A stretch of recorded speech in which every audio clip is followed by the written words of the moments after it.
Do you know that men really go through a lot when their wives are pregnant, when they are having the baby, and after the baby arrives? Well, today, this is Freestyle Conversation with Amina, our channel, and today's discussion is based on that. Stay tuned for an exciting time. See you. Welcome back. So yes, some feminists will say that, we're still fighting for women's place and all that. So, kind of tone down on the issues of men. But hey, you would understand that we are nothing without men and men are nothing without us. So with that said, today, the beauty of today's topic is that a woman is actually going to talk about the plight of men during this period. And with that said, let's start today's topic. So, we have this popular saying that my body, my decision. And women tend to carry the baby, so they sort of have the ultimate decision about what happens, concerning the baby and all that. But shouldn't be the case, because as much as possible, men also really have a hard time, because that's their baby anyways, So their decisions are also very, very important in this situation. With that said, we're going to mention a few of their issues, the things they face. And one of them is anxiety. Now, why do we say anxiety? Look, as much as the woman is stressed out as to how the whole situation is going to be, the men are equally stressed out. Then for their anxiety level, it's another thing, because they don't have all the information. They don't know what is happening. How is my wife changing? What is happening in there, in the womb? What is happening to the baby? Is the baby healthy? Is she going to be okay? Are they going to be okay? What happens about what happens in the future when the baby finally arrives? How is the family setting going to be? There's so many things. And unfortunately for men that are, tend to be away during this period, they don't know what is going on with their wives. They don't know what is going on with their babies, and they don't know what is going on as a whole in the home, and it's quite difficult for them, and they have to call in every now and then. I remember my husband was away when I was, pregnant with our second, and he kept calling and calling. How are you guys? How are you doing? And all that. He would call several times because he was worried. But I thought he was just, disturbing. But he was indeed worried. This topic came up, and I was so glad I had a discussion with him, because it was an eye-opener. And I think if you're a woman and you haven't asked your husband what they go through at this moment, please do, because they have a lot to say. It's hard to really express their emotions during this period, because they really have to toughen up and be the man, as society expects them to be, or even for them, because they have to be concerned about you, concerned about the baby, concerned about the family as a whole.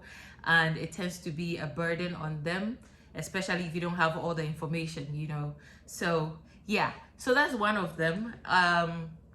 Another thing is neglect. It doesn't really happen during the pregnancy phase, but when the baby does arrive, I can tell for a fact, even in my own case, that when I wake up, the first thing I think about is what the baby will eat. And it's sad, because, well, before it was more like, I have to prepare breakfast for us, myself and my husband and all that. But when I'm in bed, before the alarm goes off, the natural alarm, the cry of the babies, before it even goes off, I'm thinking about the baby and all that. So we tend to, neglect them in these times. It's different in different family settings, but nowadays, we have more of the nuclear settings. In the extended one, you always had someone who was going to take care of the home.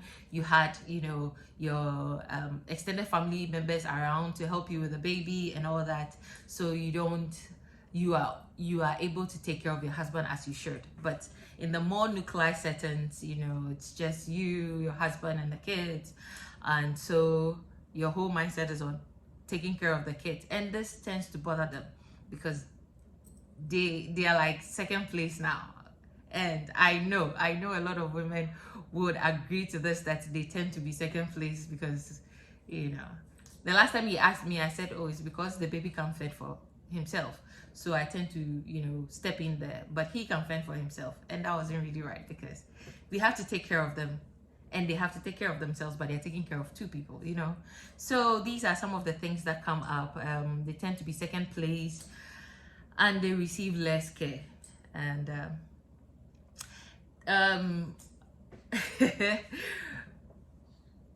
the bigger topic is the depression phase. Okay, the depression phase comes with so many things. One of them is the lack of sleep.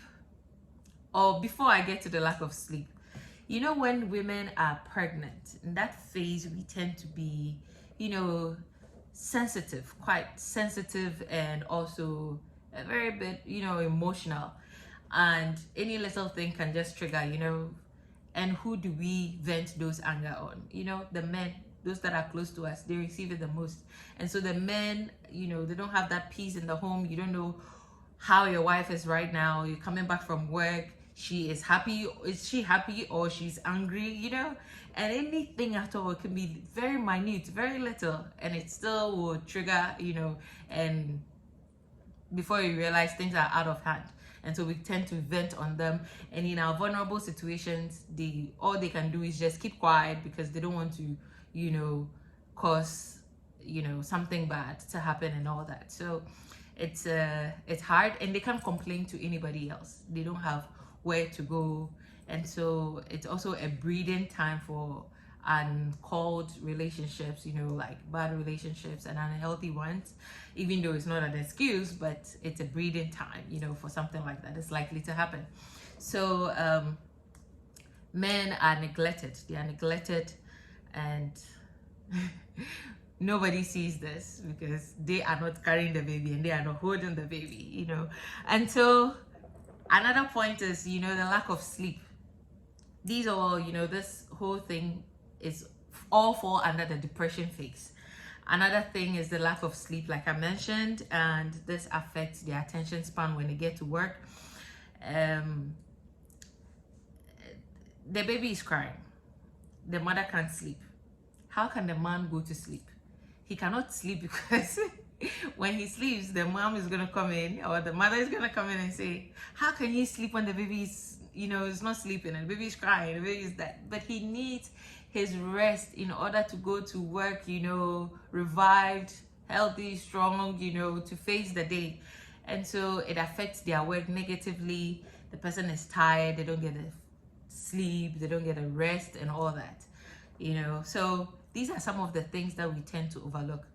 And even if nowadays we are lucky to have the men also carry the baby and care around, but you see, the woman has been given 3 months off leave work, and 3 months leave days, and so the person gets at least some sort of rest, but they don't. They have about 2 weeks, and within that 2 weeks, you're doing so many things, and you have to go back to work. And so when you go back to work, you've not had enough rest, and it affects their health negatively as well, So these are things that we have to be sensitive about.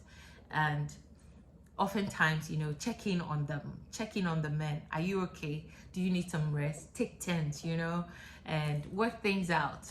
But hey, the man is seen to be able to carry everything on, and it's not like that. At the end of the day, we are all human beings, So yeah, with that said, we move on to the next phase of, inadequate education throughout the process. Women, we go for antenatal. They will tell us what we should expect, things that would go on, body changes, the baby and everything. But the men are left in on that. First of all, they can't leave to join their wives, or partners to the antenatal visits, because they have to ask for days off, and they won't be given those days off. And so they don't know what is going on. And even if when they get to go with the women, everything they talk about is about the women, is about the babies. They leave the men out, you see. So they don't have the information. And another point is that also increases the anxiety, because you don't know what to expect. Another point is the increased expenses. I know that they said babies are expensive, so if you intend to have one, be prepared, in that line. But sometimes some of them you don't see it coming, so as much as possible, well, it's definitely going to change the way you spend money, the way you do things. Your expenses are definitely going to go up. And in that phase, the woman too is not working, staying at home, so you have to care for the woman and the baby at the same time.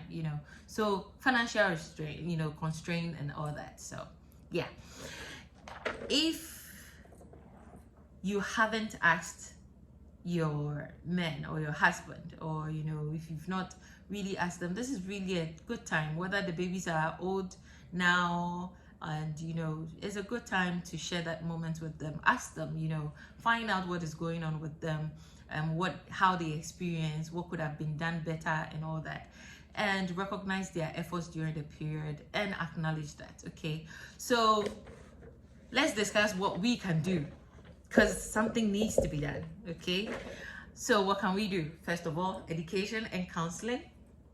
They should be taught what should be included in the phase, in the process, what they should know about the whole process, the baby, the mom, and everything, and what they should expect as a father. What is going to happen, and how they can curb, or the things that will come up. Okay, and also, not just the society helping the men who do not know.